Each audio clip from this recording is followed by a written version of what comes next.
18 কোটি লোকের সামনে সোশ্যাল মিডিয়ায় বলুন, নিউজ মিডিয়ায়, টিভি মিডিয়া সবটাই দেখেছে সারা দেশের মানুষ, তাদেরকে প্রতারিত করেছে। তাহলে এই সরকারের দিনে যখন নির্বাচনে যাবে তাদেরকে যে প্রতারিত করবে না তার কি গ্যারান্টি আছে?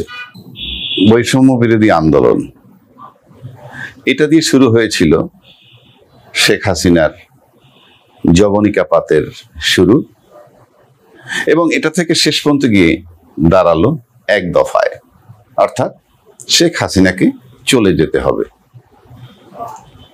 অতঃপর তিনি চলে গেলেন। যাওয়ার পর যেটা হলো, ইউনূস সরকার বসলেন, একটা পর্যায়ে শুরু করা হলো এই সরকার কিছু সংস্কার করবে, বিচার করবে, তারপরে নির্বাচন দিয়ে চলে যাবে, এরকম একটা জায়গায় দাঁড়ালো। এবং এর থেকে শুরু করে চলে আসলো সংস্কার, ঐকমত্য কমিশন, এটা বিভিন্ন সংস্কার কমিটি তাদের রিপোর্ট জমা দিল। দেওয়ার পর এই সংস্কার নিয়ে আলোচনা, এবং তার থেকে ঐকমত্য কমিশনের সাথে বৈঠক শুরু হলো। সব দল ঐকমত্য হবে এবং তারপরে নির্বাচন হবে। এই করতে করতে এটা মধ্য ফেব্রুয়ারি থেকে শুরু হয়ে মোটামুটি অক্টোবর নাগাদ এটা শেষ হলো। অক্টোবর নাগাদ শেষ হলো এবং এটা একটা সাইনিং পর্ব হলো গত 17ই অক্টোবর সম্ভবত। সেটা সংসদ ভবনের দক্ষিণ প্লাজায় খোলা মাঠে, আকাশের তলায়, আকাশের নিচে, দলমত নির্বিশেষে যারা উপযুক্ত বা সম্মানিত মেহমান যারা ছিল তাদের সামনে স্বাক্ষরিত হলো। সেটা এসে ঠেকলো কোথায়? শেষ পর্যন্ত গণভোট এবং গণভোটের মাধ্যমে জুলাই সনদের আইনি ভিত্তি দেওয়া অথবা সাংবিধানিক আদেশ দিয়ে এটার একটা আইনি ভিত্তি দেওয়া, এই লড়াই। এই শেষ পর্যন্ত এই লড়াই গিয়ে টিকলো, এক দফায় চলে আসলো বলতে গেলে, বিশেষ করে জামাতের তরফ থেকে। সেটা কি এক দফা বলতে? গণভোট আগে দিতে হবে নির্বাচনের আগে।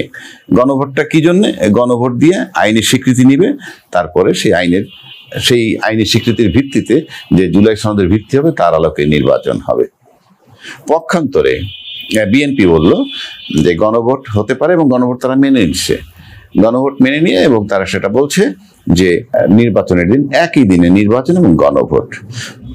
এখন প্রশ্ন হচ্ছে, কেউ খোরা অজুহাত দেখা যায় একটা বিরাট খরচ নির্বাচনের ক্ষেত্রে।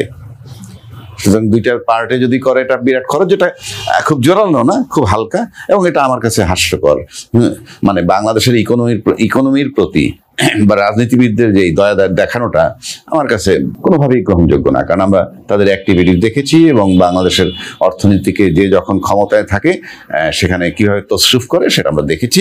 এটা খোরা যুক্তি এবং হাস্যকর, কোনোভাবে গ্রহণযোগ্য না, এবং তারা নিজেরাও জানে যে এটা এই যুক্তিটা খোরা যুক্তি। যাই হোক, তারপরেও ইকোনমির দোহাই দিয়ে দুটো নেবেন না।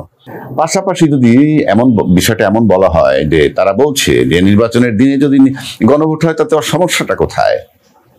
আর পক্ষান্তরে জামাত বলছে নির্বাচনের আগে গণভোট দিতে হবে, এবং তাদের দাবি নভেম্বরেই দিতে হবে। যাই হোক, বিষয়টা চূড়ান্ত সিদ্ধান্ত হয়ে গেল যে গণভোটে কারো দ্বিমত নাই, নাম্বার ওয়ান।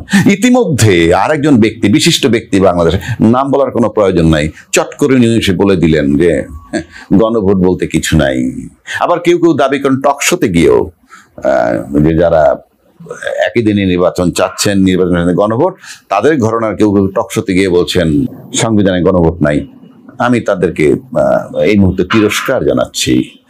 সংবিধানে থাকুক কি না থাকুক, 18 কোটি লোকের সামনে খোলা আকাশের নিচে এডমিট করা হয়েছে গণভোট। ঐকমত্য কমিশনে গণভোটের আর কোনো সংবিধানের প্রয়োজন নাই। সংবিধানে কি আছে না? বারবার সংবিধানের খোরা অজুহাত দেন আপনারা, খুবই আমার কাছে কষ্টদায়ক লাগে। সংবিধানের দোহাই দিয়ে গণভোট চলবে না, আর যে সংবিধান বলছে 90 দিনের মধ্যে নির্বাচন, সংসদ ভেঙে যাওয়ার পর, তারপর নাহলে 180 দিনের মধ্যে সর্বোচ্চ, সেটাই যে সংবিধানের লঙ্ঘন হয়েছে, সেখানে আপনার ভালো লাগে না। সেখানে কি গোজামিল দিয়ে একটা নির্বাচন করে পার্লামেন্টে যাবেন? এই সমস্ত ধোঁকাবাজের চিন্তা করা চলবে না, পরিষ্কার। আমি জানি আমার এই বক্তব্যের পরেও নির্বাচন হয়ে যেতে পারে, কিচ্ছু আসে যায় না। সেটা একটা গোজামিলের নির্বাচন হবে, সুপরিকল্পিতভাবে জেনে শুনে। প্রত্যেকে জানেন যারা গণ ঐক্যমত্য কমিশনে গেছেন যে নির্বাচন এভাবে হয় না এবং সংবিধান লঙ্ঘন হচ্ছে। একটা বারো ওখানে গিয়ে কেউ প্রশ্ন করেননি যে সাংবিধানিক বাধ্যবাধকতা আছে, সর্বোচ্চ 180 দিনের মধ্যে নির্বাচন দিতে হবে এবং সেই সময়টা পার হয়ে যাচ্ছে কিংবা গেছে। কেউ কি প্রশ্ন উত্থাপন করেছেন? জেনে শুনে একটা গোলক দাদার মধ্যে ফেলে কোনো মতো একটা নির্বাচন করে ক্ষমতায় যেতে পারলি হইলো। এজন্য তো ভাই 1400 লোকের জীবন দেয় নাই, 20,000 লোক আহত হয়নি। তারপরে সর্বশেষ কথা, একজন দায়িত্বশীল ব্যক্তি, তাকে সরকার আমন্ত্রণ জানিয়েছিল কোনো সরকারি দায়িত্ব পালন করতে, যাননি, হঠাৎ করে বলে ফেলেন গণভোট বলতে কিছু নাই। কে বলেছে আপনাকে গণভোট বলতে কিছু নাই? জনগণ যেটা মেনে নিচ্ছে, রাজনৈতিক দল যেটা মেনে নিচ্ছে, আপনি কে এটা বলার?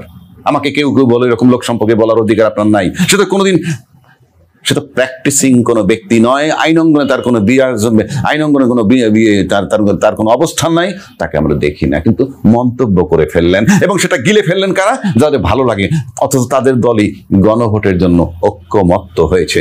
একবার যখন আইনের বিধান, ওই লোক ভদ্রলোক নিশ্চয়ই আইনটাও জানেন, যে একবার যখন আপনি রাজি হয়ে যাবেন, সম্মতি দিবেন যে আমরা গণভোটে যাব, এটাকে বলে বার্ড বাই স্টপেল, অর্থাৎ আপনার সাক্ষ্য আইন দ্বারা আপনি বারিত। একবার যখন আপনি এডমিট করেছেন, আপনাকে গণভোটে যেতেই হবে এবং যেতেই হবে। এখন রইল দুইটা বিষয়, নির্বাচনের আগে নাকি নির্বাচনের দিন। নির্বাচনের পরে যাওয়ার কোনো স্কোপ নাই, যেহেতু এই দাবি রাজনৈতিক দলগুলো তোলে নাই। কেউ কেউ ওটা বলতে চান, ওই কথা অবান্তর, যেহেতু নির্বাচনের পরে গণভোট কেউ দাবি করেন নাই। এখন একটা বিষয় রইল, দ্বিতীয় কথা হইল যে যারা নির্বাচনের দিন গণভোট চান, তাদের কেউ কেউ যখন সোশ্যাল মিডিয়ায় বলেন গণভোটের কথা সংবিধানে নাই, এটাও বলেন নাই। যখন নাইতে থাকবেন, না পরে আবার হাতে আসেন কেন? আর হাতে আসার পর ফেরত যাওয়ার স্কোপ নাই, আবারও বলছি গণভোট দিতেই হবে। সেটা আগে দেন কিংবা নির্বাচনের দিনে হোক, সেই সিদ্ধান্ত রাজনৈতিক দল নেবে। আবার এটাও বলা হয়েছে যে দায়িত্বশীল সবচেয়ে বড় দলকে প্রতারিত করেছে এই সরকার। আমি তাদের কথা মেনে নিলাম, তাদেরকে প্রতারিত করেছে। রাজনীতিতে প্রতারিত হওয়া কিন্তু একটা রাজনৈতিক পরাজয়। ছোট ছোট দল যাকে গণনায় ধর, তারা কেউ প্রতারিত হলো না, সবচেয়ে বড় দলটাকে প্রতারিত করলো, সেটা তো তার রাজনৈতিক বিচক্ষণতায় বোঝা যায়। 2 নম্বর, যেই বড় দলকে 18 কোটি লোকের সামনে সোশ্যাল মিডিয়ায় বলুন, নিউজ মিডিয়ায়, টিভি মিডিয়া সবটাই দেখেছে সারা দেশের মানুষ, তাদেরকে প্রতারিত করেছে, তাহলে এই সরকারের দিনে যখন নির্বাচনে যাবে তাদেরকে যে প্রতারিত করবে না, তার কি গ্যারান্টি আছে? সবশেষ কথা হলো, সংবিধানের নির্বাচন পোর্শন একেবারেই অকেজ। সংবিধানের দোহাই দিয়ে কেউ নির্বাচনে যাওয়ার সুযোগ নাই। এখন রাস্তা একটা, এই গণভোটের মাধ্যমে জুলাই সনদের আইনি ভিত্তি হলে তার আলোকে নির্বাচনে যাওয়া। আবার কেউ কেউ বলছেন গণভোট যদি নাবোধক হয় তাহলে কি হবে? নাবোধক যদি হয়, নাবোধক তো হতেই পারে, তারপরে এত দ্বিধাদ্বন্দ্ব কিসের? কারণ যারা গণভোট নির্বাচনের দিনে চান তারা নিশ্চয়ই নাবোধক দিবেন, এবং যে সরকারকে পতিত করা হয়েছে নিশ্চয়ই তারা গণভোটে নাবোধক দিবেন, এবং সেই পতিত সরকারের যারা দোসর ছিল, যে সমস্ত রাজনৈতিক দল, নিশ্চয়ই তারা নাবোধক দিবেন। এত নাবোধকের মধ্যেও গণভোট নিয়ে কেন এত দ্বিধাদ্বন্দ্ব? 1 নম্বর। 2 নম্বর, যদি নির্বাচনের দিনে, জাতীয় সংসদের নির্বাচনের দিনে গণভোট দেওয়া আর নির্বাচনের আগে দেওয়ার মধ্যে যদি সবচেয়ে বড় দল কোনো পার্থক্য বোধ না করেন, তাহলে আগে মানতে অসুবিধাটা কি?